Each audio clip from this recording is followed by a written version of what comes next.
Well, howdy there, Internet people. It's Dana again, and today you're at Research Road. This is a weekly series where we go through science and tech news with a bit of dry humor. Then we answer some questions from y'all. Today is the 29th of October, 2024, and on this date in 1929, Black Tuesday occurred when panic selling on the New York Stock Exchange wiped out about $14 billion worth of value. Today, that would be more than $250 billion. We're kind of light on news this week, but there's some interesting stuff. If you missed it yesterday, a sci-fi story for the Halloween season went out, and another one will come out tomorrow. So, starting off with tech news. Robot dinosaurs may be on their way. Researchers are combining paleontology, biology, and advanced robotics to better understand not just the creatures themselves, but the evolutionary processes behind, as an example, how life transitioned from land to sea. A report from the Consumer Technology Association says Trump's proposed tariffs will raise the price on laptops by 45%, smartphones by about 25%, and gaming consoles by about 39%. And now on to space. Boeing is reportedly looking into the possibility of selling off some parts of its business dealing with space, including the troubled Starliner. Researchers are looking into the question of whether or not life can exist without a planet to host it, as in literally just out in space. A Chinese company is selling tickets for a 12-minute suborbital flight in 2027. The tickets cost around $210,000 and sold out in about 20 minutes. Now it's time to talk about the developing climate crisis. A yellow powdery material developed at UC Berkeley can absorb carbon dioxide and capture it until it is placed underground. It's called COF 999. Some are very hopeful that this can help with carbon capture and removal efforts. The U.S. Nuclear Regulatory Commission held a public meeting to discuss the reopening of the 3 Mile Island nuclear plant as the Crane Clean Energy Center. The company hopes to resume operations in 2027. Public reaction was mixed. The Department of Interior has approved a geothermal energy project in Beaver County, Utah. The Bureau of Land Management has also indicated plans to exempt geothermal projects from the National Environmental Policy Act to streamline further projects. Governor Katie Hobbs and the Arizona Department of Water Resources are moving to regulate the use of groundwater in the southeastern part of the state. The Biden administration expanded the tax credit for producing a lot of cleaner energy components. Additionally, the U.S. is putting out $428 million in grants to help manufacturing projects that are more environmentally friendly in communities that have historically relied on dirty energy for their economic well-being. In the world of animals, social animals tend to live longer. It's survival of the most cooperative, I guess.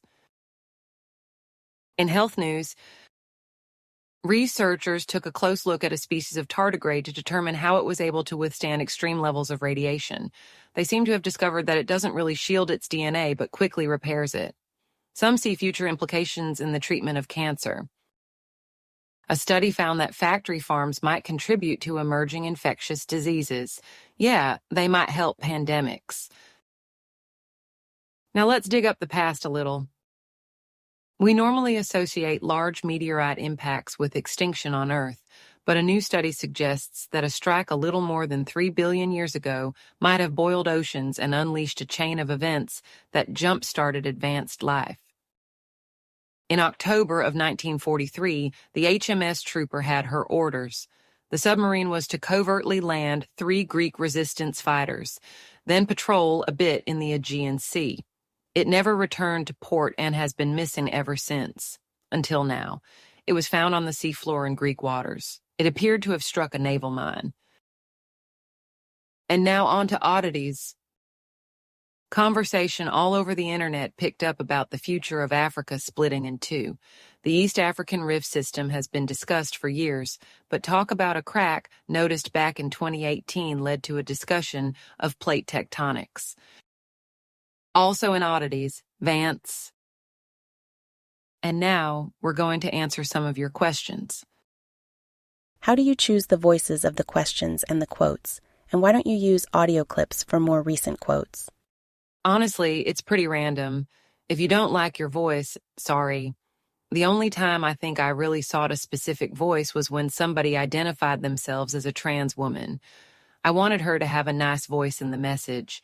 We don't use audio clips because of licensing or copyright issues.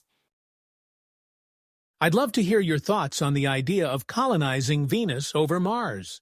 Venus might seem like an unlikely option, but it has a lot going for it when you dig into the specifics. For starters, the journey to Venus is actually more efficient. It requires up to 40% less delta V compared to Mars, meaning it's less fuel-intensive and faster to reach. That's already a huge cost savings for space agencies. While designing aerostats that can withstand Venus's sulfuric atmosphere is a real engineering challenge, Venus's habitable zone, 50 to 60 kilometers above the surface, has some real perks. Temperatures and pressures there are surprisingly close to Earth-like conditions, which means we could skip the complex thermal and pressure controls that a Martian colony would need.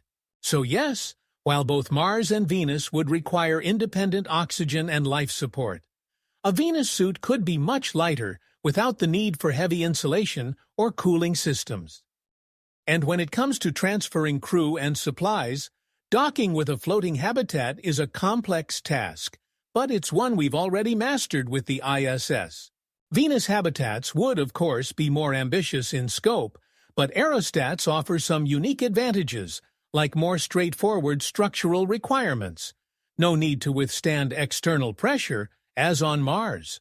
Also, while Mars has the easy landing advantage, Venus's thick atmosphere could be a lifesaver in terms of aerobraking, making entry less fuel-costly. So, could Venus be the next big step after lunar colonization? Would love to hear what you think about this lesser-explored idea. Well, honestly, I think I'm a why not both girl on this one.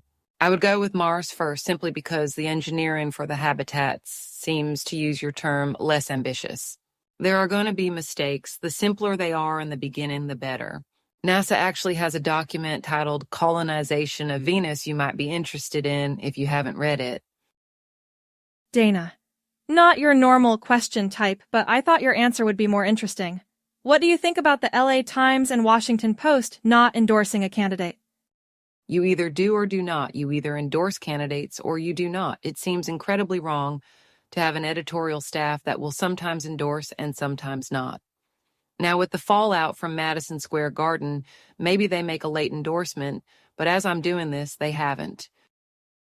Dana, can you give us the author of the cave transmissions? I've looked but can't find anything.